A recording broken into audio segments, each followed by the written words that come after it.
Hi guys! Welcome back sa aking YouTube channel. I'm Leggy Padulina. Kumusta na kayong lahat? Sana nasa maayos kayong kalagayan.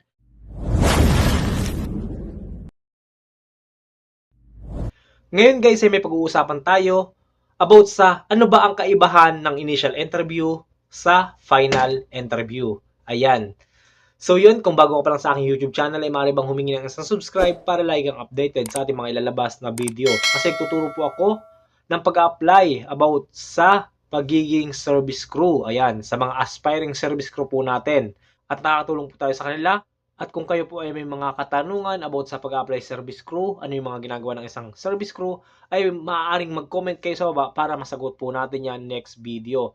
At syempre bago tayo mag-umpisa ay shoutout muna sa ating mga solid supporters. Kay Rix TV, ayan, shoutout po. Kay Ana Rose Di Luna, shoutout po. Kay Pilipina Vlog, ayan, shoutout po.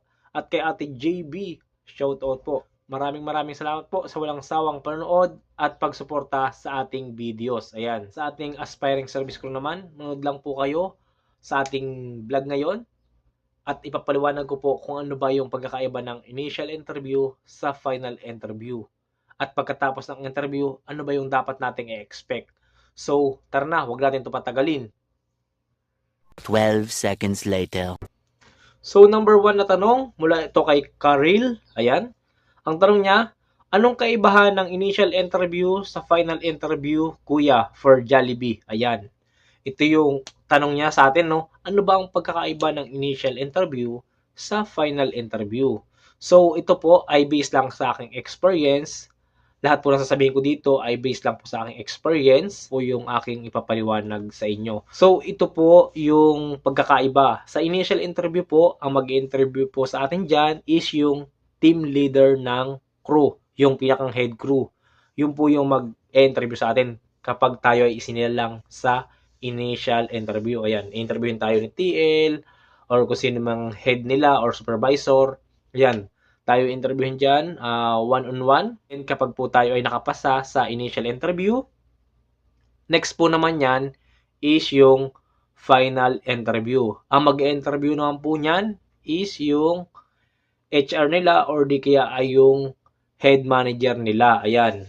Ayan, nandyan na yung mga mabibigat na mga katanungan, kung willing ka bang matuto, willing ka bang mag-extend or mag-OT, kaya mo bang i-handle yung pressure sa tindahan, sa customer, at sa mga gawain. Baka ikaw ay batuhan ng maraming order, hindi mo kayanin yung pressure na mararanasan mo pag ikaw na yung nasa counter, dining, o kaya kitchen. Ayan, nandyan na yung mga malupitan na tanong ng manager, ng head manager, no? Kasi kapag po final interview na, talagang dapat tayo ay nasa maayos na pagsagot, nasa eye to eye contact tayo. Then, sa lahat po ng ating sasabihin about sa interview is yung totoo. Totoo po yung isasagot natin sa nag-interview sa atin. Ayaw po niya ng sinungaling. Ayan. At sa mga nagtatanong naman po kung mahirap ba yung interview or English ba yung interview or English din ba yung dapat mong isagot sa interview. So, ako na po yung nagsasabi sa inyo na hindi po English.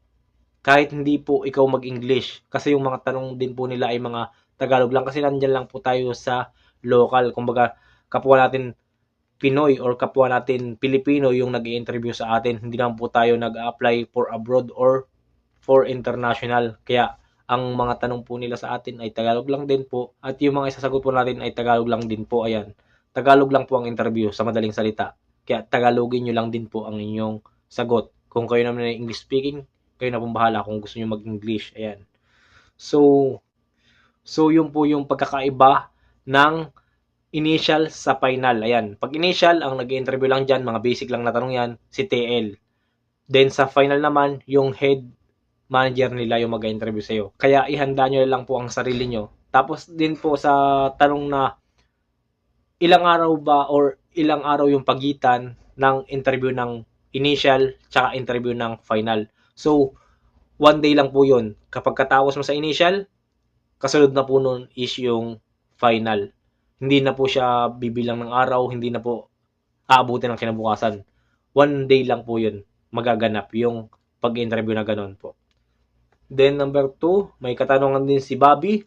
Sabi niya, after the initial interview, gaano katagal ang next interview or final interview? And after the final, ano po yung pwedeng naming expect? Ayan. After daw ng initial interview, gaano naman daw katagal ang next interview? Ayan, yan yung po yung sinasabi ko na nga.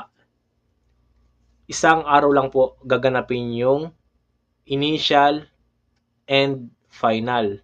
Sa isang araw lang po yan. Siguro sabihin lang natin na after isang oras na interviewin ka ng initial, ine-next na agad yung pinakang head. Kasi nila-line up yan eh. Iniipon yung mga na-interview na ng initial para sunod-sunod. Ayan, ganun po yung mangyayari. Wala pong mangyayari na ipapagpabukas pa or next week. Within the day lang po yan. Then, yung after ng final interview, ano ba yung pwede nyong i-expect? Ayan, ano ba yung mga pwede natin i-expect kapag tayo ay nakatapos na sa final interview? Tayo ba ay i-congrats kagad na kayo po ay nakapasa? So, based sa akin pong experience ay hindi po ganon. Ang mangyayari po niyan, once na kayo ay nakapag-final interview na, ang sasabihin po sa inyo niyan is, ite-text na lang po kayo for confirmation na kayo ay nakapasa. Dapat within the day na pagkatapos ng interview, for example, October 17 kayo na interview, alas 3 or alauna ng hapon, dapat pagdating ng alas 4 ng hapon or alas 5, dapat po kayo ay na-text na for confirmation na kayo ay nakapasa within the day ng inyong final interview. Ayan, para po mawala sa inyong isipan yung, ay bakit kaya hindi ako tinetext or kailan kaya ako i-text, na-interview na naman ako. Huwag po kayong malilito nun. Basta once po kayo na-interview, ngayon, asahan nyo dapat yung text na within the day for confirmation na kayo ay nakapasa. Pero pag hindi po kayo naka-receive ng gawang text, meaning po nun, hindi po kayo nakapasa. Yan po yung mga palatandaan kung kayo ay pumasa o hindi. Kasi po marami po sa ating mga nagko-comment sa baba. Marami po nagtatanong sa akin, Sir, ako po ay na-interview na. Pero 3 araw na, 5 araw na, 1 linggo na po. Hindi pa rin po ako tinetext for confirmation kung ako ba ay nakapasa. Ano po kaya yon, Sir? So, hindi pa rin nalilito. Dapat po within the day na i-text na kayo for confirmation. Hindi na po yun next day, third day, wala pong ganun. So, malinaw na po sana sa inyo lahat yan. Sa mga viewers natin, sa mga streaming service ko natin. A few moments later. So, mayroon tayong sasagutin na pangatlong tanong mula ito kay Elo. Ang sabi niya, Sir, paano po kapag payat? Matatanggap po ba? Ang nakalagay po dun sa ina-applyan namin with pleasing personality. Ayan. So, kapag ba payat, hindi na matatanggap sa interview. So, alam nyo guys, napakadami po na naging kasama ko na sa pagiging service crew na talagang payat sila. Slim yung katawan. So, bakit sila nakapasok sa fast food? So, bakit po tayo nag-iisip ng mga bagay na bakit di tayo makakapasa? Wag po natin iisipin yan guys, yung pag-iisip na ganyan kasi nakakababayan ng confidence eh. So, parang di-discourage mo yung sarili mo na hindi na ako mag-apply kasi pet ako. So, wala pong discrimination doon. Basta po maipasa mo po yung medical at ikaw ay wala namang sakit, ikaw po ay matatanggap at ikaw ay makakapasok. Sa interview po walang problema, basta alam nang nag-interview sa'yo na magagampanan mo yung trabaho mo. Pag tinatanong kasi, kaya mo bang magbuhat ng 25 kilos na bigas? Kaya bang magbuhat ng 1 box na manok? Kaya bang magluto ng manok? Kaya bang gawin itong mga ganyan? Maglinis o kung ano man na pwedeng ibigay sa yung task sa loob ng store. Ayan. Halimbawa, ilagay ka nila sa backup or cleaner or dishwasher. So, kaya mo namang gampanan yun, bakit hindi ka nila i-hire? Huwag po kayo mag-isip ng mga bagay na ikakahina ninyo. Ikakahina ng confidence. So, marami po tayong mga